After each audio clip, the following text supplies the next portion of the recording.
V Trakoviciach sa uskutočnil šachový turnaj Grand Prix mládeže do 14 rokov a turnaj Open nad 14 rokov. 2 turnaje pre detí dospelých zorganizoval šachový klub v Trakoviciach spolu s obcou a súkromným centrom voľného času v Trakoviciach. Ja som začal hrať šach, keď som bol štvrták v Lohovci. Pán Nebohý Biščo ma učil hrať šach, tam som hrával v Lohovci, potom som dlho roky nehral a potom tu som začal v Trakoviciach hrať šach. V kategórii do 14 rokov hralo 92 hráčov a v kategórii nad 14 rokov 30 hráčov. Zo 122 účastníkov turnaja najmladšou šachistkou bola Daniela Osacká zo šachového klubu Láb, ktorá mala iba 6 rokov a najstarším hráčom bol 84-ročný Vladimír Putera z Trakovíc. Kto ťa k tomuto priviedol? Môj tatínko. Začala som riešiť diagram, prinútil ma k tomu a ja som potom chodila na turnaj a potom som išla na turnaje. Povedz mi niečo o sebe. No tak, chodím do školy. Volám sa Danielka Osacká, mám 6 rokov a chodím do škôlky. Mám tam dobrú pani učiteľky. Mám tam veľa kamarátov a všeličo iné.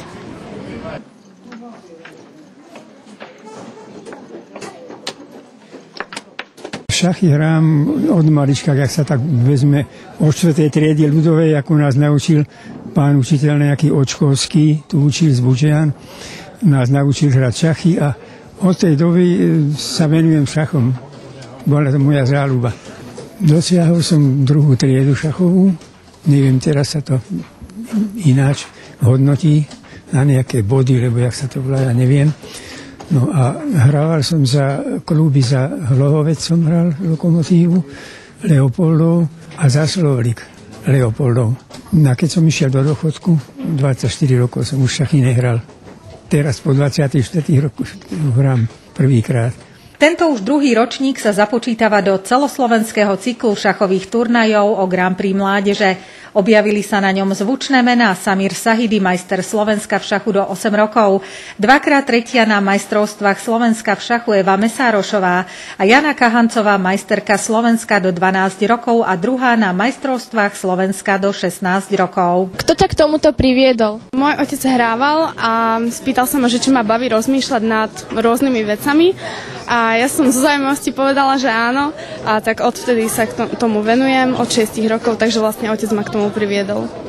Mladým hráčom do 14 rokov sa darilo. Prvý traja Matej Michálek zo šachového klubu Považská Bystrica, David Puškár z ŠK Lokomotíva Trnava a Brian Takáč z ŠK Dvory nad Žitavou.